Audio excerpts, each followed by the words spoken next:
Hello दोस्तों, PhD का एक नया नोटिफिकेशन स्टार्ट हो गया है जो कि एनआईटी अरुणाचल प्रदेश से है। दोस्तों इन्होंने काफ़ी सारे सब्जेक्ट के लिए आवेदन मांगे हैं।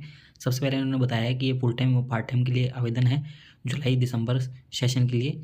दोस्तों इन्होंने यहाँ पर डिपार्टमेंट का नाम और बोर्ड एरिया और एसेंशियल क्वालिफिकेशन आपको क्या चाहिए और किस कैटेगरी के लिए मांगा गया है, तो ये पूरी इन्फॉर्मेशन यहाँ पर दी हुई है। डिपार्टमेंट देख लीजिए दोस्तों, बेसिक एंड अप्लाई साइंस, जिसके अंदर कि इन्होंने ब्रॉड एरिया रिसर्च दिया हुआ है। और एसेंशियल क्वालिफिकेशन के अंदर इन्होंने एमएससी मांगी गई है या इसके इक्विवेलेंट हो mathematics, pure applied, statics, chemistry, physics, material science, nano science, bio science के अंदर। और आप दोनों के अंदर ही आवेदन कर सकते हैं जिसके अंदर भी चाहें। ऐसे इन्होंने सेकंड बायोटेक्नोलॉजी के लिए बताया है, जिसके अंदर कि इन्होंने MTech, ME, BT, BTech, BE, MSc, BT मांगा है। दोस्तों इस प्रकार से ये तो क्वालिफिकेशन रहेगी जो आप अपने अकॉर्डिंग देख लीजिएगा। हम डिपार्टमेंट देख लेते हैं।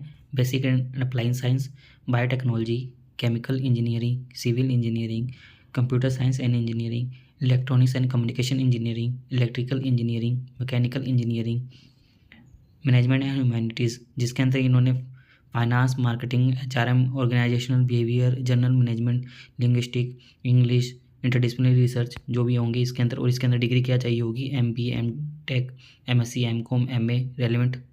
और दोस्तों इन्होंने यहाँ पर कुछ स्कीम बताई है।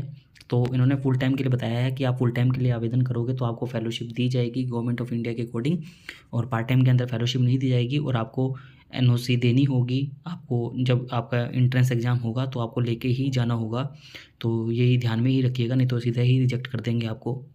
और यदि कोई कैंडिडेट एनआईटी अरुणाचल प्रदेश के अंदर वर्किंग है जेआरएफ के तौर पर, तो वो भी आवेदन कर सकते हैं, बट उनके पास में 1 ईयर का एक्सपीरियंस होना चाहिए। तो इस प्रकार से आप देख लीजिएगा आगे। और यहाँ पर मिनिमम एलिजिबिलिटी की बात करें, क्योंकि ऊपर तो डिग्री बताई है इन्होंने, नीचे मिनिमम एलिजिबिलिटी बताई है। तो इंजीनियरिंग डिपार्टमेंट वालों को 60% मार्क्स मिनिमम चाहिए होंगे। और दोस्तों ये यूजी और पीजी दोनों डिग्री के अंदर ही आपके मिनिमम होने चाहिए। तो फर्स्ट क्लास के अंदर आपकी यूजी डिग्री और पीजी डिग्री दोनों के अंदर होना चाहिए, जो कि general EWS, OBC, non criminal के लिए। और 55% या 6.0 सीजीपीए एससी एसटी पीडब्ल्यूडी के लिए है। इनके लिए 5% का रिलैक्सेशन रहेगा। और या आपके पास में मास्टर्स हो या एमएस हो, डिग्री हो इंजीनियरिंग टेक्नोलॉजी के अंदर, तो भी आप आवेदन कर सकते हैं। या किसी पास में बैचलर डिग्री है टेक्नोलॉजी या एमएससी, एमसीए हो 8.0 सीजीपीए के साथ में, 75% के पास साथ में general EWS, OBC, non criminal के पास में, या 7.50 सीजीपीए हो। इसके अंदर भी 5% का रिलैक्सेशन रहेगा एससी एसटी पीडब्ल्यूडी के लिए, यदि कोई ग्रेजुएशन के तौर पर आवेदन कर रहा है तो। और ऐसे ही इन्होंने साइंस, ह्यूमैनिटीज़ और मैनेजमेंट डिपार्टमेंट के लिए बताया है कि आपके पास में मास्टर डिग्री होनी चाहिए science, humanities, social science, management के अंदर 60% मार्क्स के साथ में। दोस्तों इन्होंने यहाँ पर यूजी की बात नहीं की है, तो इसका मतलब मास्टर डिग्री के अंदर ही आपको 60% मार्क्स मिनिमम चाहिए होंगे। तो आप इस प्रकार से देख सकते हैं। और यहाँ पर रिलैक्सेशन बताया है कि 5% का रिलैक्सेशन मिलेगा आपको। और दोस्तों इन्होंने बताया है कि प्रेफरेंस उन्हीं को दी जाएगी जिनके पास में यूजीसी, सीआईएसआर, नेट, गेट होगा। तो ये अच्छी बात है, नहीं भी होगा तब भी चलेगा, बट प्रेफरेंस सबसे पहले इनको ही दी जाएगी। और ये फेलोशिप के बारे में बात की है कि फेलोशिप दी जाएगी। सिलेक्शन प्रोसीजर किस प्रकार से रहेगा, तो रिटन टेस्ट और इंटरव्यू आपका लिया जाएगा। और आपको आवेदन किस प्रकार से करना है, तो दोस्तों इस वीडियो को पूरा ध्यान से देखिएगा। और यदि दोस्तों आपने हमारे चैनल को सब्सक्राइब नहीं किया है तो आप हमारे चैनल को सब्सक्राइब कर सकते हैं। और दोस्तों इन्होंने यहाँ पर बताया है कि एप्लीकेशन फ़ीस 100 रुपये रहेगी, जो कि काफ़ी कम है। और एससी एसटी पीडब्ल्यूडी के लिए 50 रुपये फीस रहेगी। और दोस्तों इसके अंदर आपको एप्लीकेशन फॉर्म ऑनलाइन फिलअप नहीं करना है, ये आपको डाउनलोड करना होगा, जिसके लिंक हम आपको अपनी वेबसाइट पर दे देंगे। और लिंक आपको डिस्क्रिप्शन के अंदर दे देंगे, जहाँ से आप देख पाएंगे। तो आपको एप्लीकेशन फॉर्म डाउनलोड करना है, उसको फिलअप करना है। वो वर्ड फॉर्मेट के अंदर होगा, तो आपको उसको फिलअप करके अच्छे से कंप्यूटराइज में ही, उसके बाद में आपको ये अकाउंट नंबर दिया हुआ है कैनरा बैंक का अकाउंट नंबर, आईएफएससी कोड, तो आपको इस पर पेमेंट करनी है। और जो भी आपका पेमेंट का रिसिप्ट या ट्रांजैक्शन नंबर आएगा, रेफरेंस नंबर, तो वो आपको एप्लीकेशन फॉर्म के अंदर फिलअप करना होगा। और दोस्तों उस एप्लीकेशन फॉर्म को फिलअप करने के बाद में जो भी डॉक्यूमेंट होंगे वो सभी उसके साथ में अटैच करके पीडीएफ के रूप में वो आपको इनके एचओडी के मेल पर करना होगा, जिस भी सब्जेक्ट के अंदर आप आवेदन कर रहे हो। तो सब्जेक्ट के रूप में आपको ईमेल के अंदर PhD admission in department of, जिस भी डिपार्टमेंट के अंदर आप आवेदन कर रहे हैं, जैसे कि मैनेजमेंट के अंदर आवेदन कर रहे हैं तो ऑफ मैनेजमेंट लिखना है। और आपको मैनेजमेंट के ही एचओडी को ये मेल करना है। और आप एनओसी भी इसके साथ अटैच कर सकते हैं यदि आप पहले एनओसी ले लेते हैं तो, नहीं तो एंट्रेंस एग्जाम के अंदर तो आपको एनओसी देनी ही होगी, उसके बिना आपका काम नहीं चलेगा। और दोस्तों ये लास्ट डेट तक आप मेल कर सकते हो, उसके बाद में मेल नहीं कर सकते, उसके बाद माना नहीं जाएगा। तो यहाँ पर डेट बताई गई है कि 30 मई इसकी लास्ट डेट रहेगी शाम 5 बजे तक।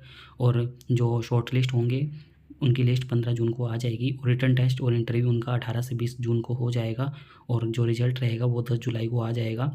उसके आसपास रह सकता है, टेंटेटिव बताया है ये। और एडमिशन आपका 7 से 8 अगस्त को होगा और आपकी क्लासेस 12 अगस्त से स्टार्ट हो जाएगी। और यहाँ पर चेकलिस्ट बताई गई है कि क्या क्या डॉक्यूमेंट आपको रिक्वायर्ड है। तो आपके पास में 10th 12th graduation post graduation जो भी डिग्री हो आपके सभी की अटैच करनी है आपको। और आपकी एज प्रूफ होना चाहिए, आपका रिजर्वेशन सर्टिफिकेट, यदि कोई ओबीसी है तो उनका सर्टिफिकेट होना चाहिए, वैलिड होना चाहिए, अटेस्टेड होना चाहिए साथ में। ये सभी चीज़ें आप अटेस्टेड करके ही अपलोड कीजिएगा। और दोस्तों आपके पास में इनकम सर्टिफिकेट हो, यदि आप ईडब्ल्यूएस के रूप में आवेदन कर रहे हैं तो ये सभी डॉक्यूमेंट आपके पास में अटैच होने चाहिए उस ईमेल के अंदर। तो आप ईमेल के अंदर एक ही पीडीएफ के अंदर सभी डॉक्यूमेंट ऐड कर लीजिएगा ताकि आपको कोई प्रॉब्लम ना हो।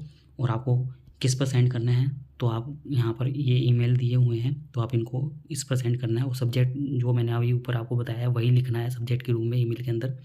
और आप एक से ज़्यादा एप्लीकेशन फॉर्म फिलअप कर सकते हैं, बट आपको अलग ही सेपरेट एप्लीकेशन फॉर्म फिलअप करना होगा और साथ में सेपरेट ही फिलअप करके सेंड करना होगा। तो एक बार के अंदर अटैच करके मत भेजिएगा यदि आप एक से ज़्यादा में अप्लाई कर रहे हैं तो। अब दोस्तों हम आपको एप्लीकेशन फॉर्म भी दिखा देते हैं जो आपको फिलअप करना है। ये देखिए दोस्तों, ये एप्लीकेशन फॉर्म है जो आपको फिलअप करना है। तो इसके अंदर आपको पासपोर्ट साइज़ फ़ोटो लगानी है और सबसे पहले ही रेफरेंस नंबर पूछा गया है पेमेंट का, तो आपको पेमेंट करनी है। और दोस्तों साथ में आपको पेमेंट की रिसिप्ट लगाना मत भूलिएगा, तो वो इम्पोर्टेंट है, उसका प्रूफ ज़रूर लगाइएगा। जो आपने ऑनलाइन पेमेंट रिसिप्ट है वो इंक्लोज करनी है। इसके साथ में नीचे लिखा भी हुआ है स्टार लगा के कि इम्पोर्टेंट है। और यहाँ पर हम जिस भी स्पेशलाइजेशन के अंदर आप आवेदन कर रहे हैं वो लिखना है। और अपना नाम नीचे यहाँ पर नाम दिया हुआ है, father name, mother name, date of birth, यहाँ पर अपना मेल फीमेल जो भी हो, मैरिटल स्टेटस, ये सभी डालना है। यदि आपका कोई प्रीवियस रिसर्च एक्सपीरियंस है तो आप वो भी डाल सकते हैं। कोई पब्लिकेशन हो, यदि आपने नेट गेट कोई क्वालिफाई की है तो वो भी डाल सकते हैं, आपको प्रेफरेंस दे दी जाएगी। और यहाँ पर आपको 10th से सभी जो भी आपके डॉक्यूमेंट्स होंगे वो सभी यहाँ पर लिखने हैं। अपना कम्युनिकेशन एड्रेस, और यदि आप कहीं पर एम्प्लॉई है, एक्सपीरियंस है तो वो सभी यहाँ पर लिखना है, अपना फुल सिग्नेचर करना है। तो दोस्तों ये इस प्रकार से फॉर्म है। और आपको जो नो ऑब्जेक्शन सर्टिफिकेट चाहिए उसका फॉर्मेट भी इन्होंने यहाँ पर दिया है, तो आप ये देख सकते हैं। दोस्तों उम्मीद करते हैं आपको हमारे द्वारा दी गई जानकारी अच्छी लगी होगी। यदि आपको हमारे द्वारा दी गई जानकारी अच्छी लगी हो तो आप हमारे चैनल को सब्सक्राइब कर सकते हैं और आप हमसे टेलीग्राम पर भी जुड़ सकते हैं ऐसे ही पीएचडी से रिलेटेड नए अपडेट के लिए।